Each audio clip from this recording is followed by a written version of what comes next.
सोमवार यानी 24 तारीख से 18वीं लोकसभा का सत्र शुरू होने जा रहा है और इस बार इस बात की पूरी संभावना है कि सत्र हंगामेदार होगा। इसकी पहली वजह यह है कि 17वीं लोकसभा से बिल्कुल उलट 18वीं लोकसभा की स्थिति है। विपक्ष बहुत मजबूत है, केंद्र में मिलीजुली सरकार है, बीजेपी के पास अपने खुद का बहुमत नहीं है।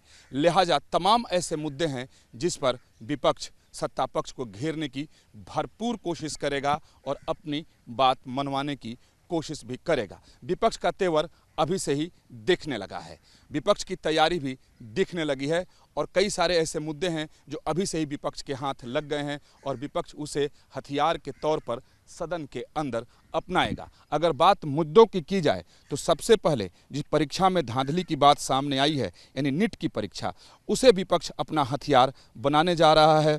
उसके बाद प्रोटेम स्पीकर को ही लेकर सबसे पहले विवाद सदन के अंदर देखने को मिल सकता है, क्योंकि विपक्ष ने साफ कर दिया है कि भर्तृहरि महताब को प्रोटेम स्पीकर बनाया गया है और उनके सहयोग के लिए विपक्ष की तरफ से जिन लोगों को रखा गया है वो लोग सहयोग नहीं करेंगे, वो लोग साथ नहीं देंगे। यानी पहला विरोध विपक्ष का यहीं पर दिख जाएगा। उसके बाद नीट को लेकर विपक्ष सरकार को घेरने की तैयारी में है। साथ ही कई सारे ऐसे मुद्दे और एजेंडे हैं जिस पर सरकार को इस 18वीं लोकसभा में विपक्ष घेरेगा और कई सारे तो ऐसे मुद्दे हैं जो मूल मुद्दे हैं बीजेपी के और सरकार के, उस पर भी अब विपक्ष सत्ता पक्ष को झुकाने की कोशिश करेगा। खास तौर पर यदि जो अपराध के कानूनों में जो बदलाव केंद्र सरकार की तरफ से किए गए थे, आईपीसी, सीआरपीसी, एविडेंस एक्ट जिसका नाम बदल गया, जिसका स्वरूप बदल गया, उस पर विपक्ष घेरने की पूरी तैयारी में है। विपक्ष का कहना है कि उचित नहीं है। पश्चिम बंगाल की मुख्यमंत्री ममता बनर्जी ने चिट्ठी तक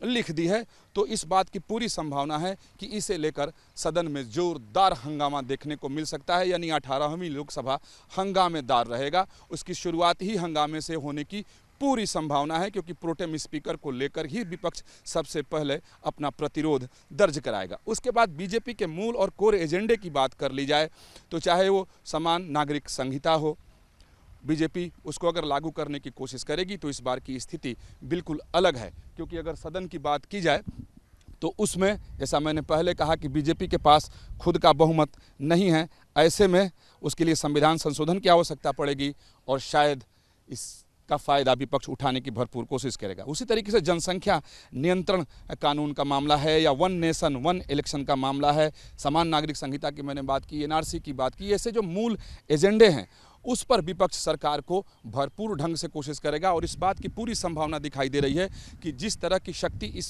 बार विपक्ष को है तो इसमें बीजेपी अपने इन मूल एजेंडों को शायद आगे लेकर नहीं बढ़ पाए। और अगर हाल फिलहाल के मुद्दों और एजेंडों की बात करें तो इस बात की भी संभावना है कि संसद की शुरुआत ही सत्र की शुरुआत में ही विपक्ष दिल्ली के जल संकट को भी उठाकर केंद्र सरकार को घेरने की कोशिश करेगा, क्योंकि हरियाणा को लेकर के लगातार दिल्ली सरकार की तरफ से आरोप लगाए जा रहे हैं और आम आदमी पार्टी इंडी गठबंधन में है, तो हो सकता है इस पर भी विपक्षी एकता देखने को मिले। उसके साथ ही कई सारे ऐसे मुद्दे होंगे जिस पर अगर सरकार आगे बढ़ने की कोशिश करेगी तो विपक्ष के विरोध का सामना उसको करना पड़ेगा। यानी जिस तरीके से 17वीं लोकसभा में बिल्कुल मैदान साफ दिखता था, सरकार अपने बिलों को पास करा लिया करती थी, वैसी स्थिति 18वीं लोकसभा में बिल्कुल नहीं रहने वाली है, क्योंकि यहाँ बिल्कुल आमने सामने की टक्कर दिखाई देगी। क्योंकि विपक्ष के पास भी संख्या बल कम नहीं है और विपक्ष ने अभी से ही अपना दाव चलना शुरू कर दिया है। चाहे वो डिप्टी स्पीकर का मामला हो या स्पीकर का मामला हो, शुरुआत विपक्ष यहीं से। और नीट की परीक्षा पर बिल्कुल तैयारी के साथ विपक्ष आने वाला है, क्योंकि विपक्ष को ऐसा लग रहा है कि एक ऐसा धारदार हथियार उसे मिल गया है जिसके जरिए वो सरकार को घायल कर सकती है, क्योंकि बच्चों के भविष्य का सवाल है और इस मसले पर पूरे देश के लोगों का जो मत है वो लगभग एक दिखाई दे रहा है। तो इसका भरपूर फायदा विपक्ष जरूर इस 18वीं लोकसभा के पहले सत्र में उठाने की कोशिश करेगा। तो अब देखने वाली बात आगे ये होगी कि जिन मुद्दों को लेकर सरकार आगे आती है उस पर विपक्ष का तेवर क्या होता है। और इतना तो साफ साफ दिखाई दे रहा है कि जो इनके मेन कोर इशू हैं और जिसको इन्होंने चुनाव के दरमियान कहा कि इस बार अगर सरकार बनती है तो वो पूरा करेंगे, जैसे वन नेशन वन इलेक्शन, मैंने पहले कहा समान नागरिक संहिता।